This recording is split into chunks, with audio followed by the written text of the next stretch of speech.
Hello student, আমি সন্দীপ আচারিয়া। আজকে আমার আলোচ্য বিষয় হচ্ছে সিক্স সেমিস্টার মেজর বাংলা যাদের আছে সিক্স সেমিস্টারে পেপার 13 অর্থাৎ পেপার 13। পেপার 13তে তোমার কি থাকছে? দেখো, মেজর কোর্সে পেপার 13-এ থাকছে লোক সংস্কৃতি ও লোক সাহিত্য। তো লোক সংস্কৃতি ও লোক সাহিত্যের মধ্যে তোমার যে বিষয়টা খুবই ইম্পর্টেন্ট এবং খুব গুরুত্বপূর্ণ, যেটা তোমাদের পরীক্ষায় আসবেই, সেটা হচ্ছে রবীন্দ্রনাথ ঠাকুরের লোক সাহিত্য। রবীন্দ্রনাথ ঠাকুরের লোকসাহিত্যে তোমাকে দুটো পাঠ পড়তে হচ্ছে। একটা হচ্ছে ছেলে বুলানো ছড়া এক, ছেলে বুলানো ছড়া দুটো পাঠ আছে, কিন্তু তোমাকে একটাই পড়তে হচ্ছে, ছেলে বুলানো ছড়া এক এবং গ্রাম্য সাহিত্য।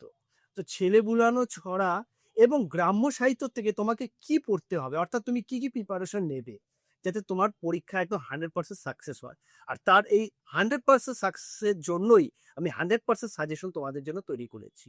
এটাই প্রস্তুত করো, বাস, আর তোমাকে চিন্তা করতে হবে না। তো যাই হোক, কি কি পড়তে হচ্ছে ছেলে বোড়ানো ছড়া নাম্বার 1, মানে 1 নম্বর ছেলে বোড়ানো ছড়ার থেকে তোমাকে পড়তে হচ্ছে রবীন্দ্রনাথের ছেলে বোড়ানো ছড়া কবির আশৈশব সম্পর্কে স্মৃতিচারণ আলোচনা করো।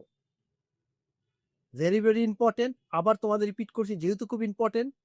রবীন্দ্রনাথের ছেলে বোড়ানো ছড়া কবির আশৈশব সম্পর্কের স্মৃতিচারণ, এই মন্তব্যটি আলোচনা করো। 1 নম্বর প্রশ্ন গেল। 2 নম্বর প্রশ্ন কি পড়বে? ছেলেগুলানো ছড়া প্রবন্ধে বাঙালি সমাজ ও পরিবার জীবনের যে ছবি ফুটে উঠেছে তা আলোচনা করো। 2 নম্বর প্রশ্ন। 3 নম্বর প্রশ্ন কি পড়বে? ছেলেগুলানো ছড়া প্রবন্ধে প্রাবন্ধিক কেন ছড়াগুলিকে মেঘের সঙ্গে তুলনা করেছেন তা আলোচনা করো।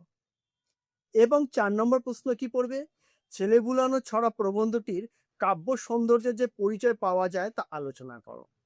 এই যে আমি 4টে প্রশ্ন বললাম, এই 4টে প্রশ্নই কিন্তু খুব খুব ইম্পর্টেন্ট এবং এটা তৈরি করে রাখো, এর বাইরে কিন্তু কোনো প্রশ্ন হবে না। এবার আমি আসছি গ্রাম্য সাহিত্য। গ্রাম্য সাহিত্য থেকে তুমি কি পড়ছো? দেখো, গ্রাম্য সাহিত্য তুমি পড়ে রাখবে রবীন্দ্রনাথের গ্রাম্য সাহিত্য প্রবন্ধটি রাধাকৃষ্ণ বিষয়ক ছড়া বাঙালির ভাবের কথা আলোচনা করো। 2 নম্বর যেটা তুই পড়বে, রবীন্দ্রনাথের গ্রাম্য সাহিত্য প্রবন্ধটি হরগৌরী বিষয়ক ছড়া বাঙালি ঘরের কথা আলোচনা করো। এই দুটোর মধ্যে যে কোনো তুমি যদি একটা পড়ো তাহলে কিন্তু একটা প্রশ্ন, মানে দুটোরই একটা অ্যান্সার হয়ে যাচ্ছে।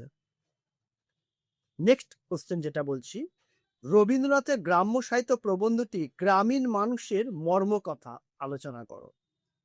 এবং 4 নম্বর প্রশ্ন যেটা পড়বে, এই রূপ নিম্ন সাহিত্য এবং উচ্চ সাহিত্যের মধ্যে বরাবর ভিতরকার একটি যোগ আছে, রবীন্দ্রনাথের গ্রাম্য সাহিত্য প্রবন্ধ অবলম্বনে বিষয়টি আলোচনা করো। বাস, এই যে আমি গ্রাম্য সাহিত্যের থেকে 4টে, 3টে বলতে পারো, কারণ দুটো ওখানে আমি অথবা বলে দিয়েছি, আর ছেলে বুনো চার থেকে 4টে, এই প্রশ্নগুলো তুমি তৈরি করে রাখো, একদম পুরো 100% কমন। 6 মার্কসের জন্য যেগুলো আসবে সেটা আমি পরে বলে দিচ্ছি, আর যদি তোমরা এগুলো পড়ে রাখো এখান থেকে কিন্তু তোমরা পুরোপুরি কমন পেয়ে যাচ্ছ। এবার আমি যেটা আসি, তোমাদেরকে বলতেই হচ্ছে যে তোমাদের যদি নোটের প্রয়োজন হয়, মেজর যাদের 6 সেমিস্টার মেজর আছে, পুরো নোটস কিন্তু আমাদের প্রস্তুত আছে, আমাদের সমস্ত চলছে। অনেকে নোটস নেওয়া অলরেডি শুরু করে দিয়েছে, তাদেরকে আমরা নোটস প্রোভাইড করছি। তোমাদেরও যদি নোটসের প্রয়োজন হয়, ভেবে বা দেরি করে সময় নষ্ট করবে না, ভেবে যা করবে খুব দ্রুত পড়ো। তোমাদের পরীক্ষা কিন্তু জুন মাসে হওয়ার সম্ভাবনা খুব বেশি। তাহলে এখন থেকে যদি আমার সাজেশন অনুযায়ী তোমরা সেগুলো নোটগুলো তৈরি করো, তাহলে কিন্তু তোমাদের 100% সাকসেস, মানে তোমাকে কিন্তু আর পরীক্ষা নিয়ে ভীতিগ্রস্ত হতে হবে না। তো আজ এখানেই শেষ করব। শেষ করার আগে একটাই কথা বলতে হচ্ছে যে চ্যানেলটাকে সাবস্ক্রাইব করো এবং খুব বেশি করে করে শেয়ার করো।